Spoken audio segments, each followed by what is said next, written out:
écoutez ces histoires. Elles viennent de loin. Je les ai entendues il y a longtemps en Algérie. Elles parlent des temps anciens, de l'époque où la nourriture était rare, où l'éclairage électrique, la télévision, les voitures n'existaient pas. Les gens voyageaient à pied, à cheval ou à dos de chameau. Ces histoires m'ont été racontées en arabe maghrébin. Depuis, elles ont traversé la Méditerranée pour se dire en français. On ne les comptait qu'une fois la nuit tombée, car le jour on craignait une malédiction, celle de devenir chauve. Écoutez-les et faites-les voyager à votre tour. حاجيتك ما جيتك لو كان هما ما جيتك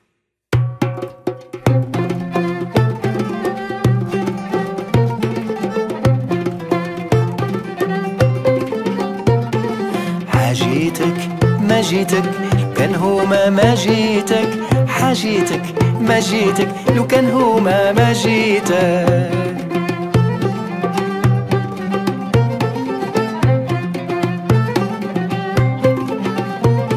حاجيتك ما جيتك لو كان هما ما جيتك حاجيتك ما جيتك لو كان هما ما جيتك. Le marchand et le génie.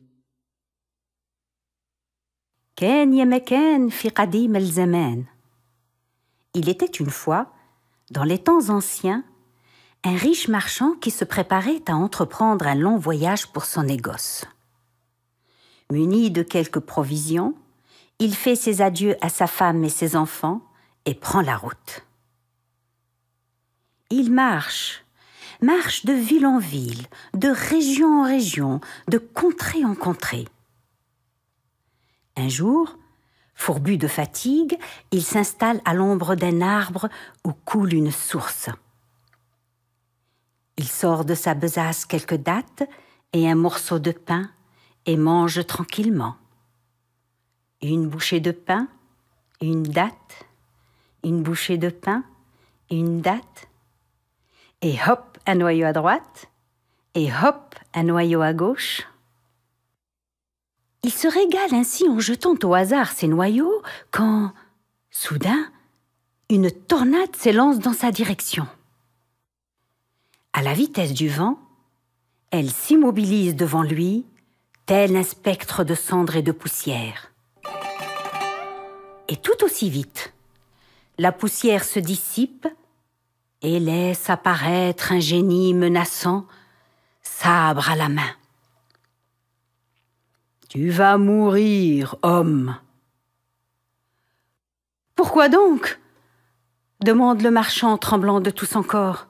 « Parce que tu viens de tuer mon fils. »« Comment ? Mais je ne le connais pas, et jamais de ma vie je n'ai tué personne. »« Si, tu l'as tué à l'instant. »« À l'instant ? Mais à l'instant je me trouvais là, mangeant mes dattes et mon pain tranquillement. »« Justement, en jetant tes noyaux de dattes, tu as atteint mon fils à l'œil, et ton coup a été mortel. »« Quoi ? Mais j'étais seule, il n'y avait personne. » Ne sais-tu pas, homme ignorant, que partout autour de vous, les humains vivent des génies invisibles ? Mon fils passait par là, et tu as jeté ton noyau comme si tu étais seul au monde.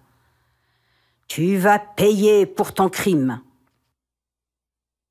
Le marchand a beau supplier le génie, demander pardon, répéter qu'il n'est qu'un pauvre humain n'ayant pas le don de voir les invisibles. Rien n'y fit. Nul pardon. Ton coup, vite que je le tranche. Résigné, le marchand penche la tête en avant. Le génie lève son sabre. Mais au moment où la lame va s'abattre, le marchand se relève et redouble ses supplications. « Pitié! Arrête! » « Aurais-tu peur de mourir, homme ? » « Non, ô génie, non. Je viens de penser à ma femme et mes enfants que je laisse démunis. Je te supplie de m'accorder une année. J'irai voir ma famille, je rédigerai mon testament et mettrai de l'ordre dans mes affaires. » Le génie baisse le bras. « Qu'est-ce qui me garantit que tu reviendras ? Je te donne ma parole d'homme et je te fais le serment sacré qui jamais ne se défait. » Au grand bonheur du marchand, le génie accepte. « D'accord, mais dans un an, jour pour jour, je te retrouve ici pour te trancher le cou. Et n'oublie pas que tu es sous le sceau du serment sacré. » Puis, aussi soudainement qu'il est apparu, le génie disparaît, emporté par une tornade de cendres et de poussière. Soulagé, le marchand repart chez lui sans plus tarder. Il retrouve sa femme et ses enfants, rédige son testament, met de l'ordre dans ses affaires, et le temps passe vite. À l'approche de la date fatidique, le pauvre homme fait ses adieux à sa famille. Que de chagrin, que de lamentation. Sa femme et ses enfants pleurent, mais le marchand doit partir. Il a donné sa parole et il ne peut revenir dessus.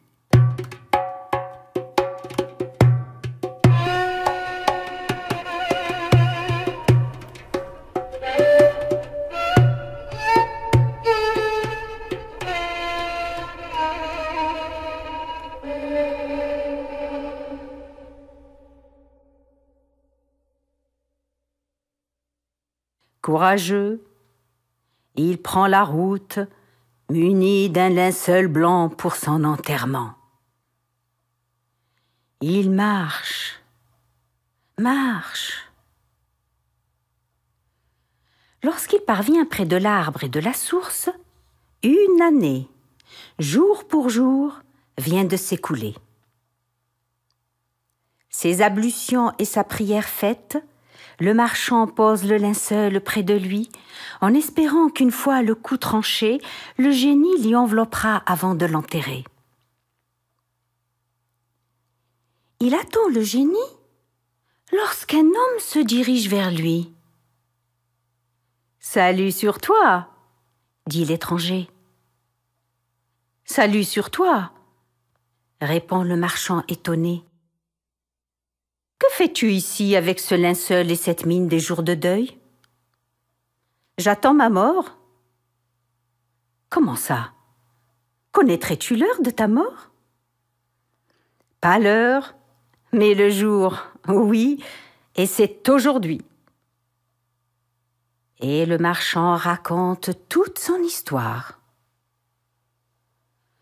Le voyageur, attristé par ce récit, décide de rester auprès de lui. Les deux hommes attendent lorsqu'un autre voyageur les aborde. « Salut sur vous, homme de bien ! Que faites-vous ici avec ce linceul et cette mine des jours de deuil ?» On lui raconte l'étrange histoire. Et lui aussi décide de demeurer sur place pour assister à l'enterrement du pauvre marchand. Mais avant l'arrivée du génie, un troisième voyageur se présente. « Salut sur vous, homme de bien ! Que faites-vous ici avec ce linceul et cette mine des jours de deuil ? Assieds-toi et écoute la triste histoire. » Mais, avant que le récit ne soit fini, la tornade s'élance dans leur direction. « Regardez ! C'est le génie qui arrive !» crie le marchand secoué par la peur. La poussière se dissipe, le génie apparaît, sabre à la main. « Penche ta tête que je venge mon fils. Voilà 1 an que j'attends. » Le brave homme obéit. Les 3 voyageurs, épouvantés, assistent tristement à la scène sans savoir comment aider le pauvre marchand. Que peuvent-ils contre un génie? Au moment où le sabre va s'abattre sur le cou du marchand, le premier des voyageurs supplie. « Arrête, génie! Arrête au nom de Dieu et accepte que je t'expose mon souhait. Qui ose m'interrompre pour une futilité subira le même sort que le marchand. » hurle le génie. « Ô génie, je me sens démuni devant ta puissance, mais j'implore ta clémence. Accorde-moi la vie du marchand contre une belle histoire que je vais te conter. » Curieux, le génie accepte. « D'accord, j'ai tout mon temps. Vous savez que nous, les génies, vivons plusieurs siècles. Quand vous, les humains, atteignez la vieillesse, nous sommes encore au berceau. Raconte-moi ton histoire. Si je la trouve à mon goût, je laisse la vie sauve aux marchands. » Le génie pose son sabre et prend place à même le sol auprès des hommes. Et, dans le désert, la voix du conteur s'élève doucement sur les ailes du temps comme un tout léger papillon.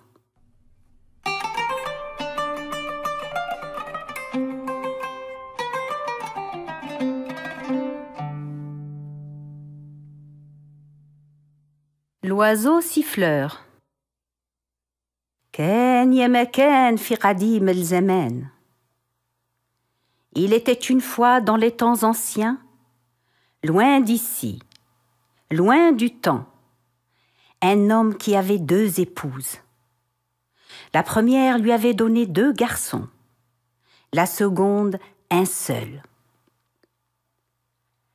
Un jour, alors que ce 3e fils se promenait dans la forêt, il trouva une plume extraordinaire.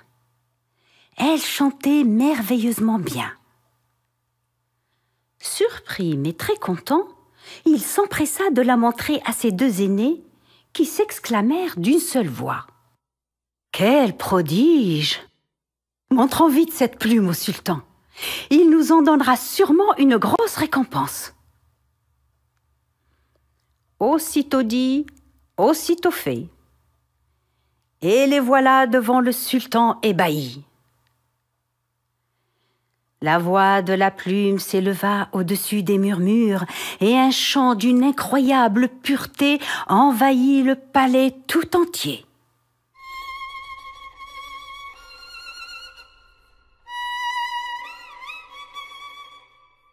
Voilà enfin un cadeau digne de ma fille, dit le sultan.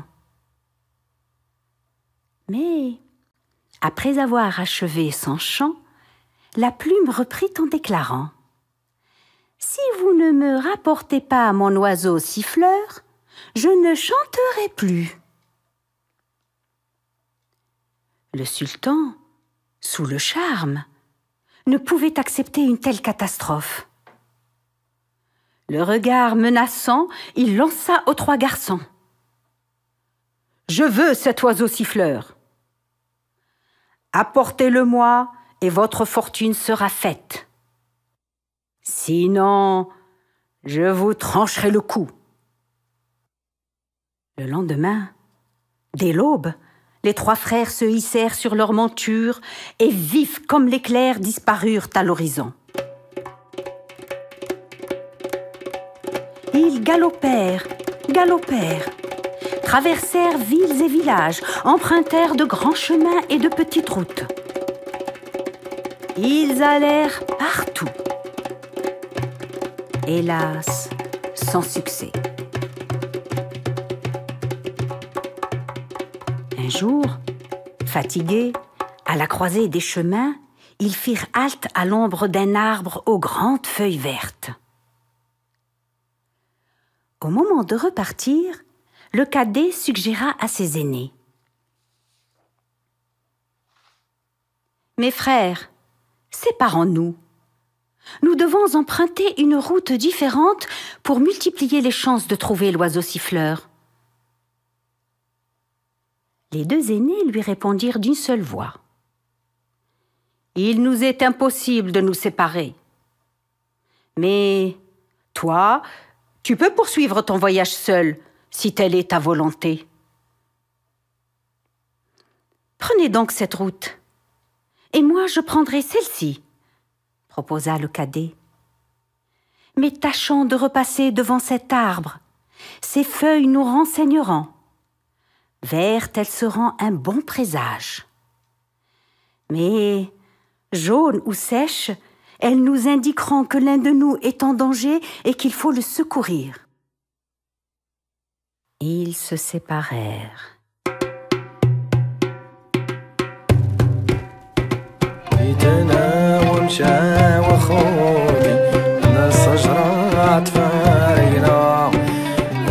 شدوا طريق وانا طريق كل واحد مع زهره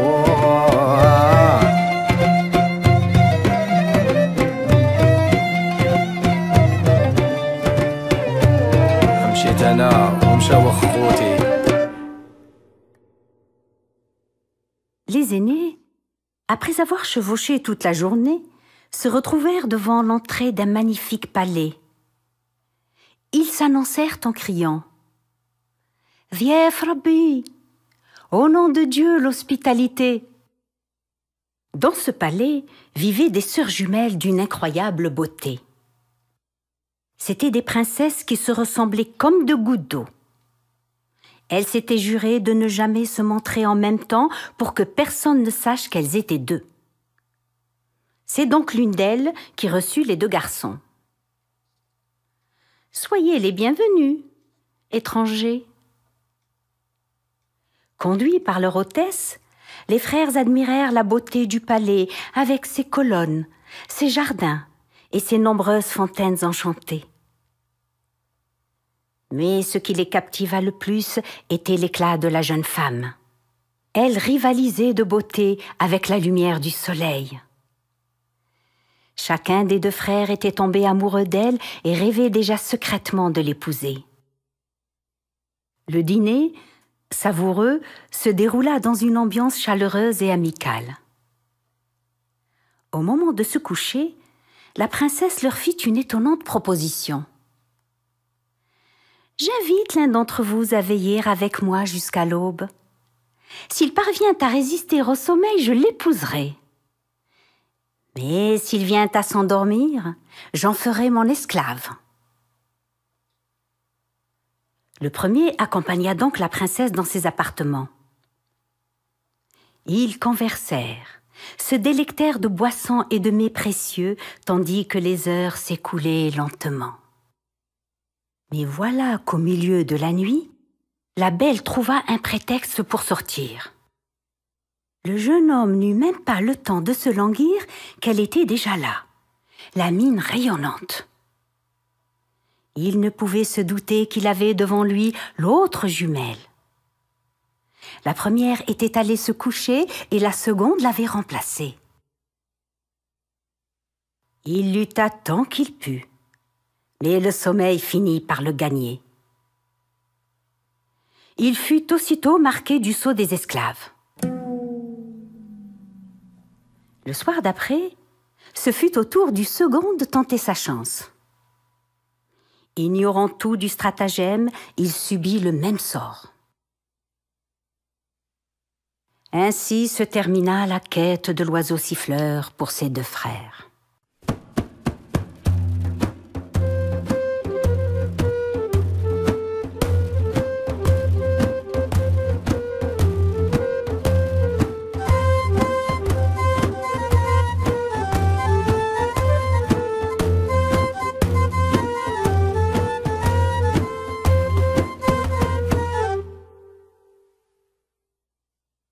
Pendant ce temps, le cadet poursuivait ses recherches inlassablement.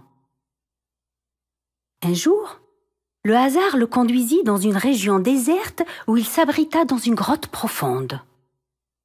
Il ignorait que c'était la demeure de l'ogre qui dort un an et se réveille un jour.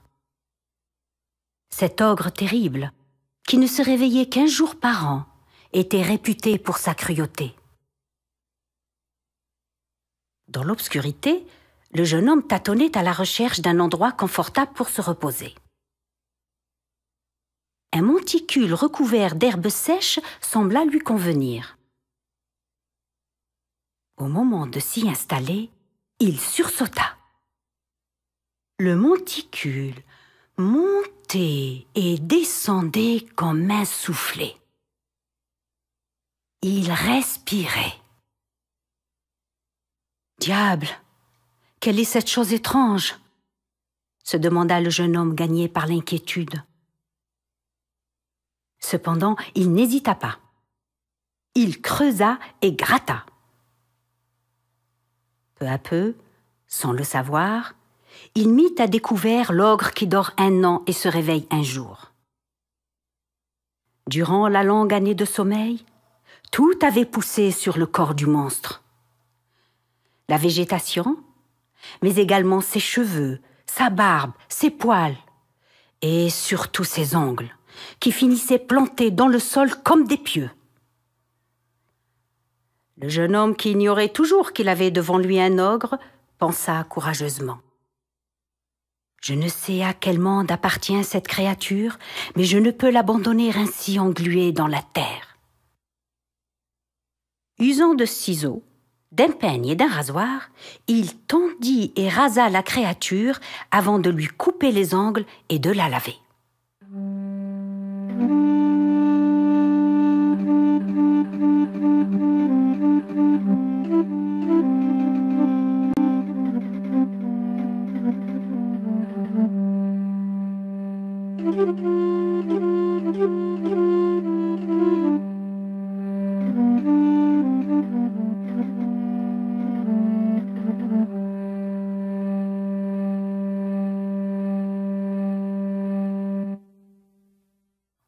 Une fois cette besogne accomplie, il reconnut l'ogre.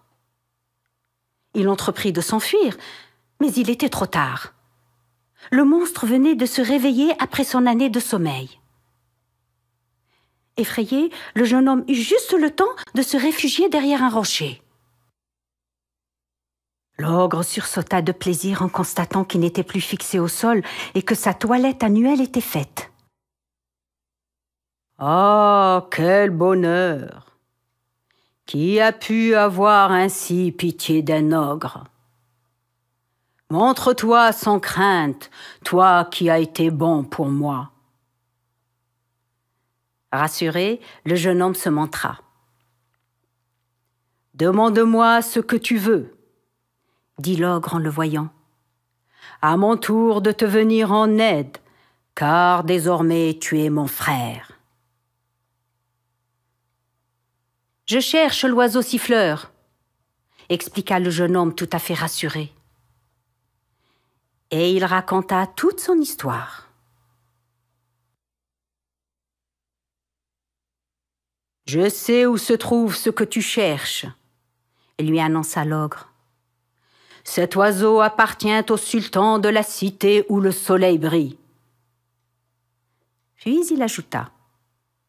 « Prends ces bourses d'or et mon cheval magique qui te conduira où tu voudras. Allez, va! Bonne chance !» Le jeune homme le remercia chaleureusement, puis enfourcha sa nouvelle monture et partit comme l'éclair. Il galopa, galopa. Il se retrouva enfin dans la cité où le soleil brille. Le sultan et sa femme vouaient une véritable adoration à l'oiseau siffleur. Il lui serait presque impossible de s'en emparer, mais sa vie et celle de ses frères en dépendaient. Il se lia d'amitié avec un horloger bijoutier qui était au service du sultan. Après quelque temps, il lui avoua l'objet de sa quête, lui montra les bourses d'or offertes par l'ogre et lui proposa. « Cet or est à toi si tu m'aides à prendre possession de l'oiseau siffleur. » L'horloger accepta l'offre et fabriqua un grand coffre aux parois de verre en guise de boîte à musique. Ce coffre était très spécial. Une fois à l'intérieur, on devenait invisible, tout en voyant ce qui se passait à l'extérieur. Le couvercle, sculpté dans le bois et l'or, était surmonté d'une gracieuse gazelle qui chantait et dansait. Le sultan, impressionné par cette prodigieuse création, voulut l'acquérir et demanda son prix. « Sire, prends-la pour la somme que tu fixeras, » répondit le malicieux horloger. « Garde-la ce soir pour la montrer à la sultane et demain je viendrai la reprendre afin d'achever les réglages. » Avant de livrer la boîte à musique au palais, l'horloger prit soin d'y enfermer le jeune homme. C'est ainsi que ce dernier se retrouva dans le salon privé du sultan où était suspendue la cage de l'oiseau siffleur. Dans la nuit, il sortit du coffre et s'empara de l'oiseau en le rassurant. « Ne crains rien, je te ramène là où ta plume t'attend. » Puis il regagna sa place et patienta jusqu'au lendemain. Comme convenu, dès le lever du jour, l'horloger récupéra la boîte à musique et le tour était joué. Après avoir généreusement récompensé son ami, le jeune homme repartit sur son cheval magique en compagnie de l'oiseau siffleur. Il galopa en direction de l'arbre où il s'était séparé de ses frères. Mais, en arrivant, il découvrit toutes les feuilles jaunies. Il comprit que ses aînés étaient en danger. Il lui fallait les secourir. Par le chemin qu'ils avaient jadis emprunté, il fila à toute vitesse. Son cheval magique l'arrêta devant le palais des jumelles.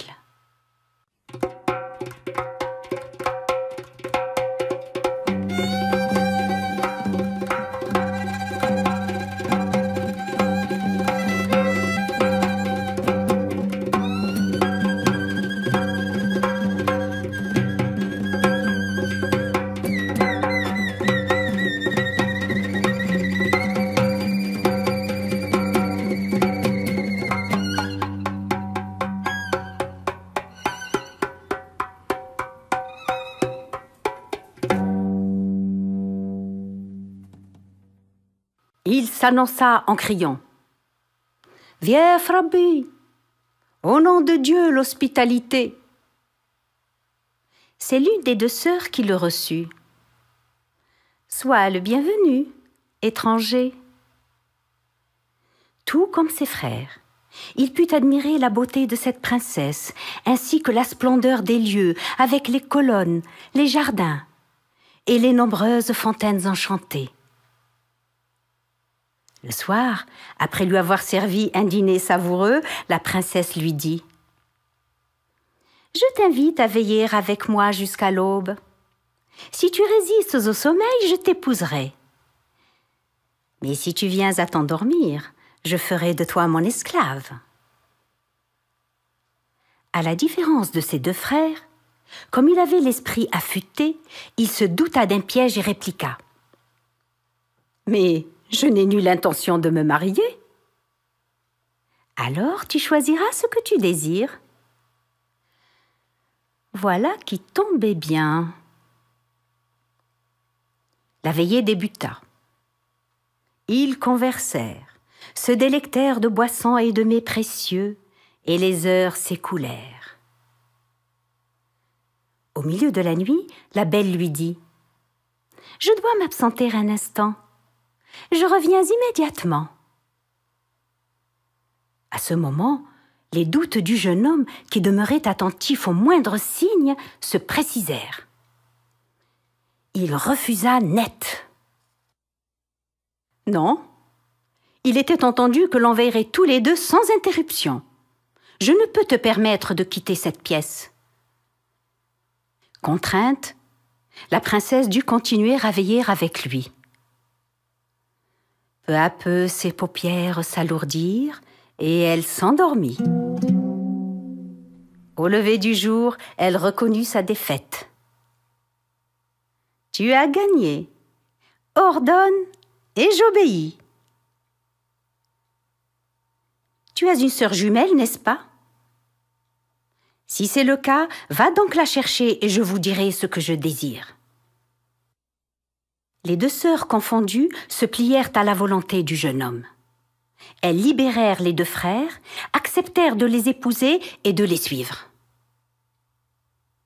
Une longue caravane chargée de trésors, escortée de gardes et suivie de nombreux serviteurs, quitta donc le palais des jumelles.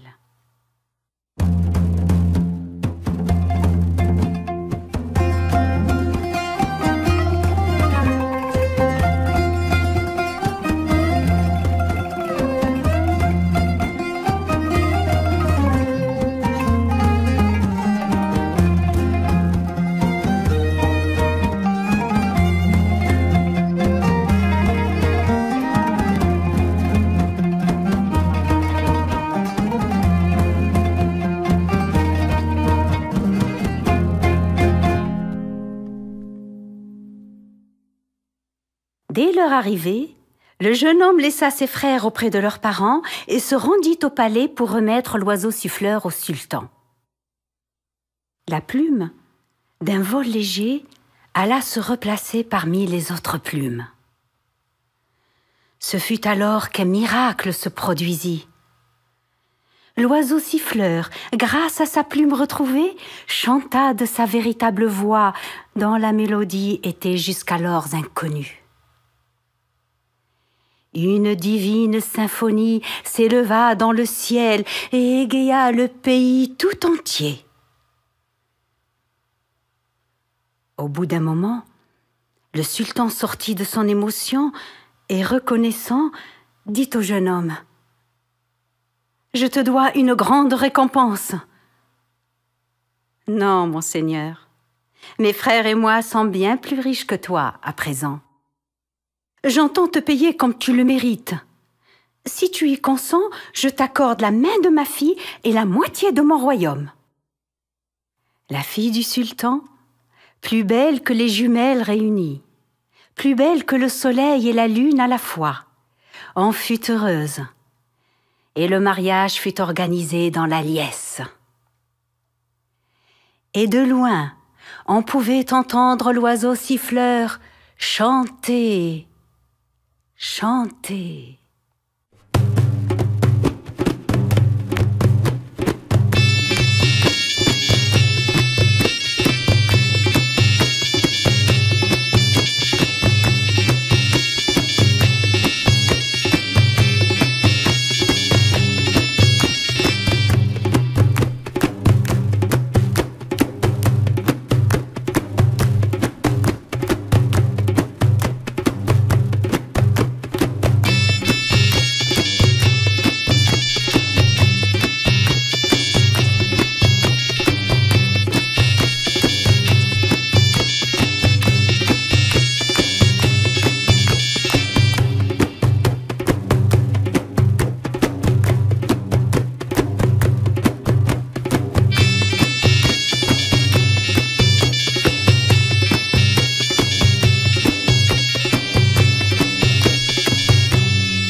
Et le voyageur de conclure. « Pour toi, ô génie, j'ai déroulé mon histoire. Elle est partie, je suis ici. Hiya rahet ana jit. »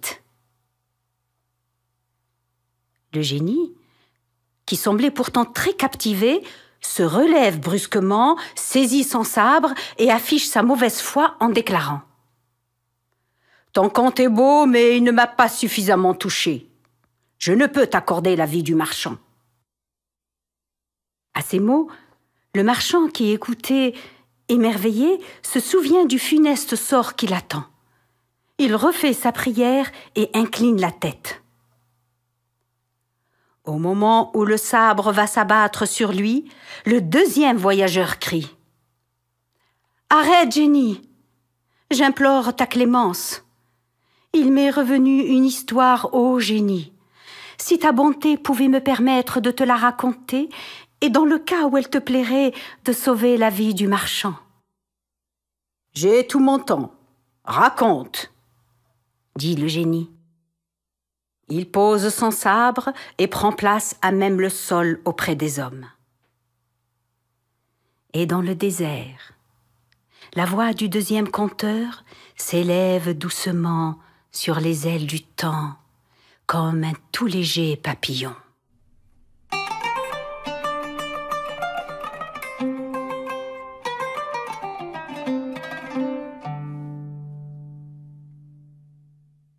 Le voleur de Beit el-Mel, la maison des trésors. كان يا مكان في قديم الزمان. Il était une fois, dans les temps anciens, un jeune voleur fort intelligent qui s'évertuait à s'introduire dans Beit el-Mel pour y dérober les trésors entassés par le sultan. Jamais il ne volait les pauvres gens. Il ne volait que le tyrannique sultan. Il finit par vider la moitié de la maison des trésors. Les gardes, très nombreux, ne parvenaient pas à lui mettre la main dessus.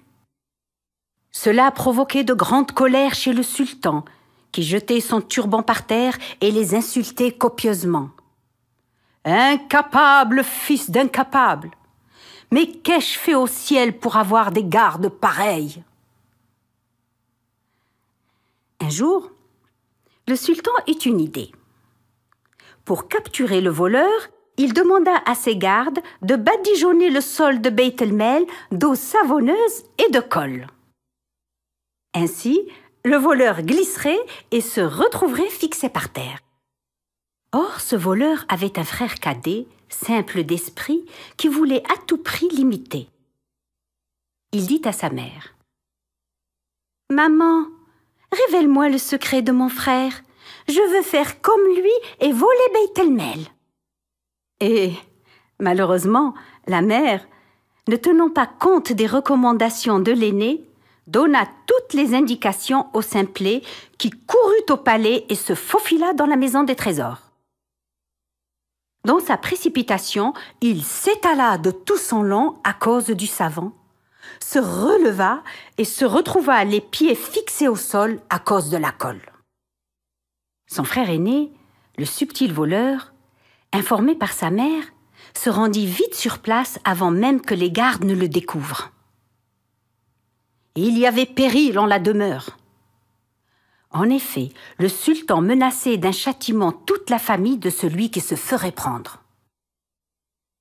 Le simplet, emprisonné par la colle, comprenant malgré tout la situation dans laquelle il venait d'embarquer sa famille, dit à son frère en le voyant: « Je suis la cause de ce malheur. Il serait injuste que vous mouriez à cause de moi. Prends ton sabre, tranche-moi la tête et emporte-la. Ainsi personne ne saura qui je suis. » L'aîné, n'ayant pas d'autre choix devant l'urgence de la situation, obéit malgré son chagrin. Il emporta la tête et l'enterra dans le jardin.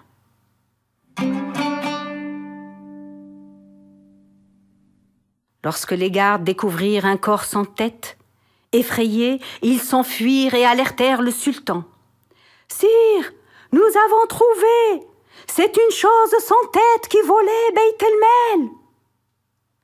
Après avoir écouté leur récit, le sultan jeta son turban par terre et hurla: « Incapable, fils d'incapable! C'est quelqu'un qui a coupé la tête du voleur. Cela signifie qu'il a un complice et que les vols vont continuer. Mais qu'ai-je fait au ciel pour avoir des gardes pareils ?» Pour découvrir l'identité du voleur, le sultan fit défiler la population devant le corps sans tête, suspendu à un arbre. Il savait bien que les proches du défunt ne contiendraient pas leur chagrin et seraient confondus. Le voleur le savait également. Voilà pourquoi il donna le conseil suivant à sa mère. « Prends ces sacs, mets dans l'un des grains de blé, dans le deuxième des fèves sèches, dans le troisième des pois chiches, dans le quatrième de l'orge et dans le cinquième du seigle. Lorsque tu arriveras devant le corps de mon regretté frère, lâche les sacs et les graines s'éparpilleront.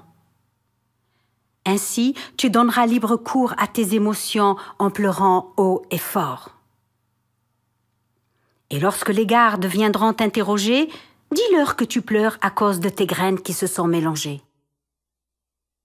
La vieille suivit ses conseils et pleura devant le cadavre de son fils en s'arrachant les cheveux et en se lacérant les joues. Lorsque les gardes vinrent pour la saisir, elle les accusa. « C'est votre faute! Cette chose horrible suspendue à l'arbre m'a tant effrayée que j'ai perdu ma réserve pour l'hiver. Que vais-je devenir maintenant que tout est mélangé ?» Les gardes s'excusèrent et lui offrirent une pièce d'or pour la dédommager. Dans la nuit, le subtil voleur qui voulait donner une sépulture à son frère colla des bougies allumées sur les cornes arrondies d'un grand bouc au long museau.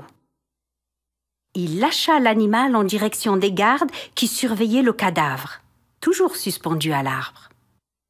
Lorsque ceux-ci aperçurent dans l'obscurité les reflets des cornes et du museau avancés vers eux, ils détalèrent en hurlant. « C'est Azrin!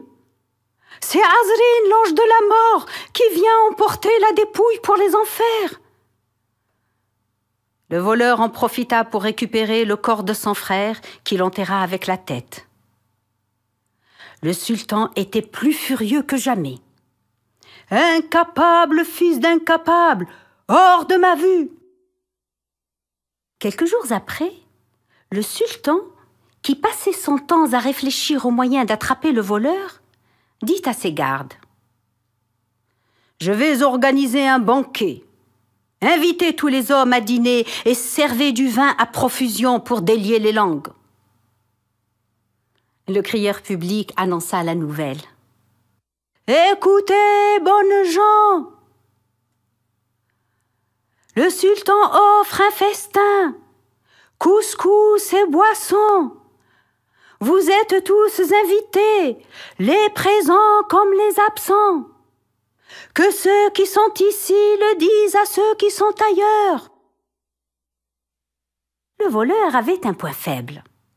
Il aimait le vin. Il ne résista pas et se laissa aller à l'ébriété. Ce fut alors qu'il se vanta de tous ses exploits. L'ayant repéré, les gardes lui rasèrent la tête durant son sommeil. En se réveillant dans la nuit, le voleur s'aperçut qu'il n'avait plus un seul cheveu. Devinant le dessein des gardes, il rasa la tête à tous les invités qui dormaient profondément. Au matin, le sultan, accompagné de ses gardes, vint lui-même se saisir de l'homme au crâne rasé. Mais il ne trouva que des crânes rasés. Il hurla désespéré. « Incapable, fils d'incapable !» Le subtil voleur leur avait de nouveau échappé.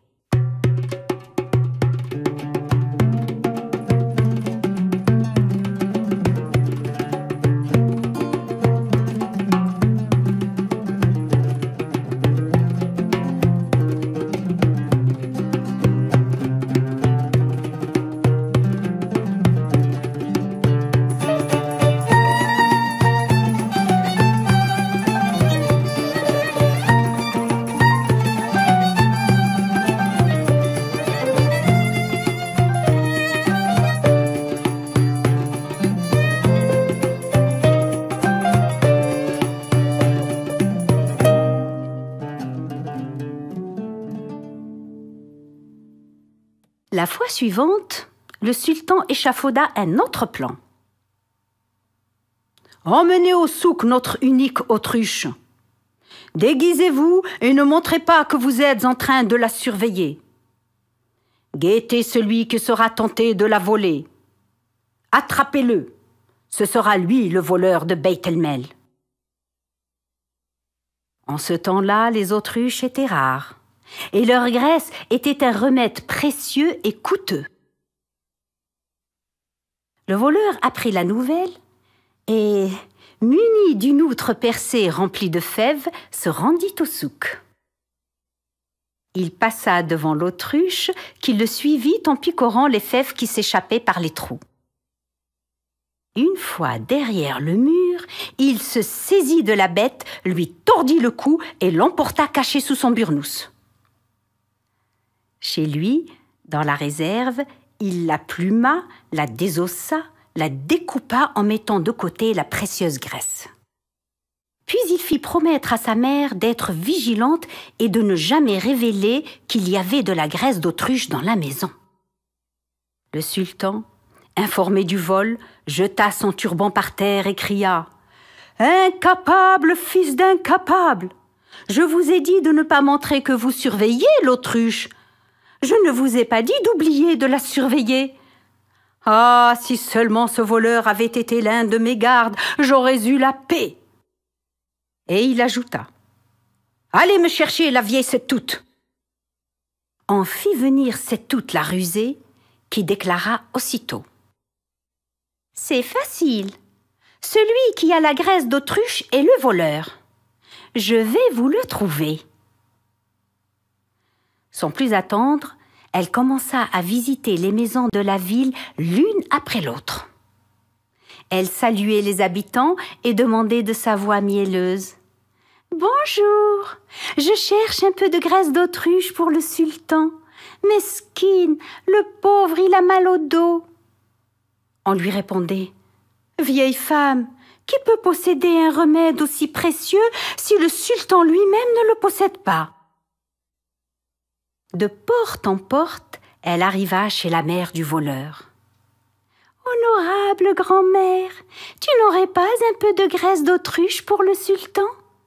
Mesquine, le pauvre, il a mal au dos. » La mère, qui avait bon cœur, eut de la peine pour le sultan et donna un peu de graisse à Setoute en lui faisant promettre de garder le secret.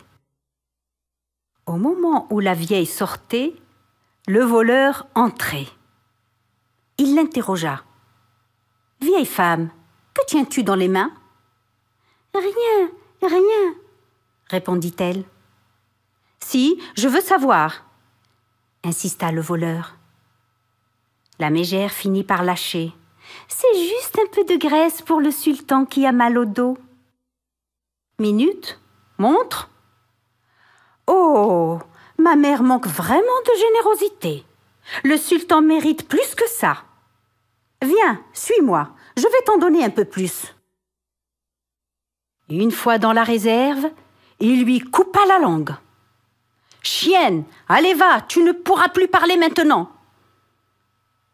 En partant, malgré la douleur, Setoute marqua la porte du sang qui coulait de sa langue coupée. Elle voulait la repérer parmi toutes les maisons qui se ressemblaient et avaient des portes peintes de la même couleur. Heureusement que le voleur était vigilant. Il remarqua la tâche. Il égorgea un coq et arrosa de sang toutes les portes de la ville. Lorsque les gardes, sur les indications de la vieille mégère, se rendirent sur les lieux, ils trouvèrent toutes les portes identiques. Et une fois de plus, ils rentrèrent bredouilles. Ils répétaient « Mais quelle est cette chose qui nous a volé le trésor, la tête, le cadavre, l'autruche, qui a rasé tous les crânes, coupé la langue de Setoute et masqué la porte ? C'est impossible que ce soit l'œuvre d'un humain. Ça ne peut être que l'œuvre d'un djinn. »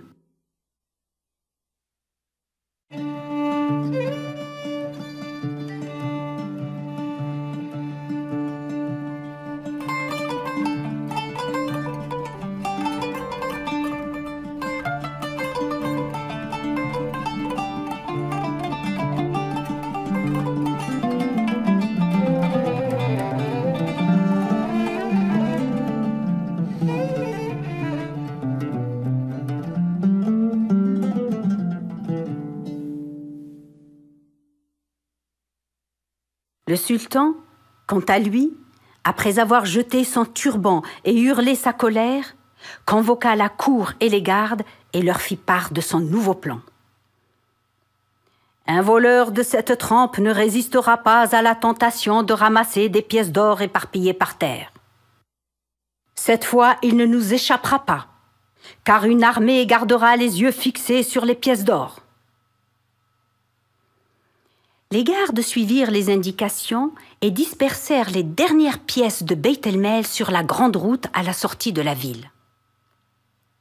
Conformément aux ordres du sultan, pour garder les yeux fixés sur le trésor, la moitié des soldats se camoufla à droite de la route et l'autre moitié à gauche. Le subtil voleur décida de réaliser son ultime forfait en jouant un dernier tour au sultan avant de quitter le pays avec toutes ses richesses. Il s'était dit qu'il irait s'installer quelque part où il pourrait devenir lui-même sultan. Mais, avant de charger une caravane de ses coffres, il peignit tous les dromadaires en blanc du côté droit et en noir du côté gauche.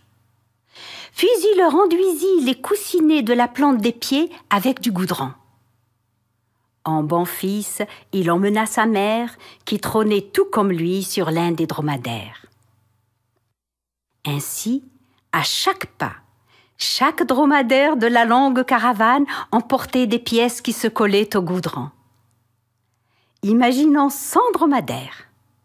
Chacun possède 4 pieds capables de fixer plusieurs pièces d'or. Le compte fut fabuleux pour ce dernier vol. La caravane passa, et les gardes qui s'attendaient à voir un voleur marcher, se baisser et ramasser des pièces ne soupçonnèrent rien de ce qui se tramait sous leurs yeux. Quand, à la tombée de la nuit, ils voulurent recueillir l'or, ils ne trouvèrent rien du tout. Effrayés, ils coururent annoncer au sultan.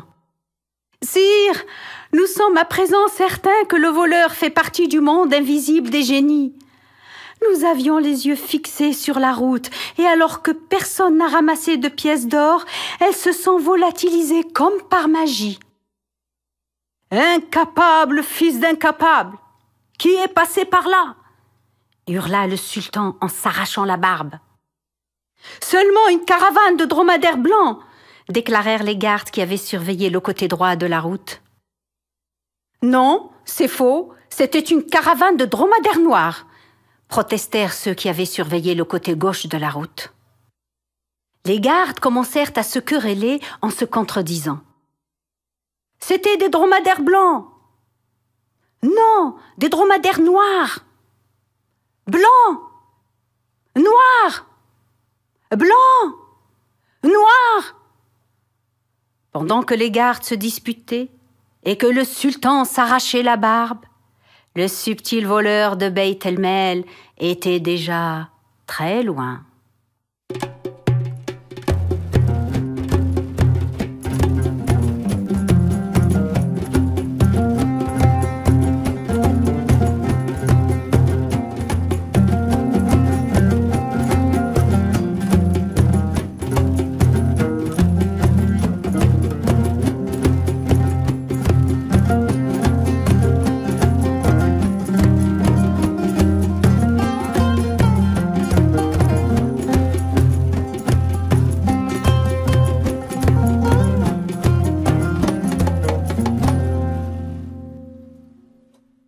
Et le voyageur de conclure.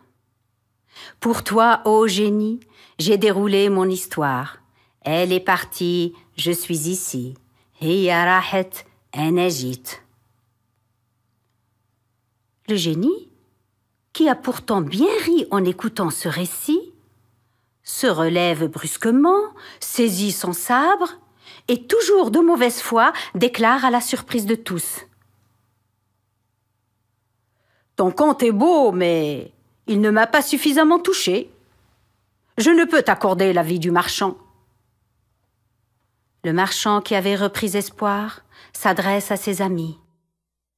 Ô homme de bien, merci pour votre aide, mais ça suffit à présent. J'ai l'impression d'avoir été exécuté plusieurs fois. Laissez-moi mourir maintenant. Il baisse la tête. Le génie lève le sabre et s'apprête à frapper. C'est alors que le troisième voyageur crie « Arrête, génie! Au nom de Dieu, arrête !» Le bras du génie demeure suspendu. « Toi aussi tu veux me dire un conte? J'en ai assez entendu comme ça. Non, ô génie, je ne connais pas de conte aussi long. Alors pourquoi me fais-tu perdre mon temps? Je connais des devinettes et une historiette à énigmes. Laisse-moi te la soumettre. Si tu trouves la solution, le marchand est à toi. Dans le cas contraire, il sera à moi. Je t'écoute, répond le génie, curieux de résoudre une énigme. Il pose son sabre et prend place à même le sol auprès des hommes. Et, dans le désert, la voix du poseur de devinettes s'élève doucement sur les ailes du temps, comme un tout léger papillon.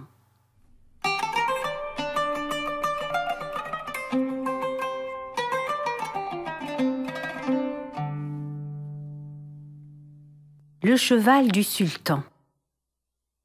Il était une fois un sultan qui aimait son cheval plus que tout au monde.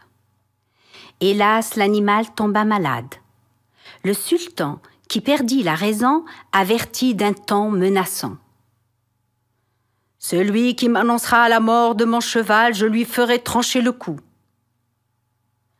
On fit venir un grand médecin. Il trouva le cheval agonisant, couché sur le flanc, les pieds en avant. Il comprit que le cheval allait mourir. Malgré les bons soins prodigués, le cheval rendit son dernier souffle pour aller rejoindre la prairie éternelle de ses ancêtres. Mais alors, comment apprendre la triste nouvelle au sultan sans se faire trancher la tête? À toi de trouver, ô génie, dit enfin le troisième voyageur.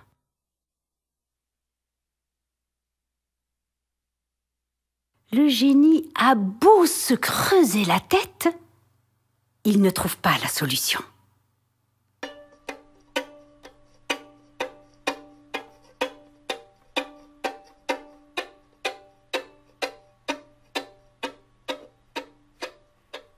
Alors, au grand soulagement de tous, il déclare « Tu as gagné. Je t'accorde la vie du marchand. Mais dis-moi comment le médecin a procédé pour apprendre au sultan que son cheval était mort sans se faire trancher le cou. » « Écoute, ô génie, continue le troisième voyageur. Le médecin, qui était un illustre savant, avait trouvé la parade. Il a tout simplement déclamé ses vers devant le sultan. « العود تكسل وتسوى ومد كرعيه في الهوا. » Sire, le cheval s'est allongé et étendu. Dans le vide, ses pieds se sont tendus. Le sultan s'est écrié. « Il met les goulimettes. Mais alors il est mort. »« Men foum sultan jet. Sire, c'est de votre bouche que la nouvelle sort. » Le génie marmonne dans sa longue barbe et disparaît comme il était venu, transporté par une tornade de cendres et de poussière. La vie du marchand est sauve. Les hommes, enfin tout à fait soulagés, se séparent dans la joie et chacun reprend sa route. Le marchand, quant à lui, retrouve sa femme et ses enfants et, devant un tel bonheur, il jure de ne plus jamais les quitter. Mon histoire est partie en roulant et moi je suis restée dans la maison. هي راحت تتكركب وانا قعدت في المركب. هي راحت تتكركب وانا قعدت في المركب. هي راحت تتكركب وانا قعدت في المركب.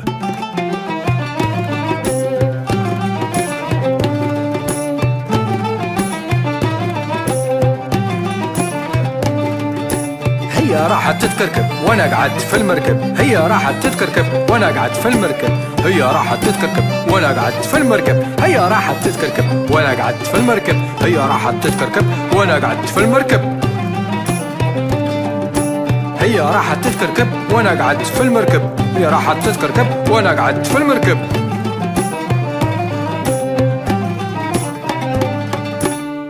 وي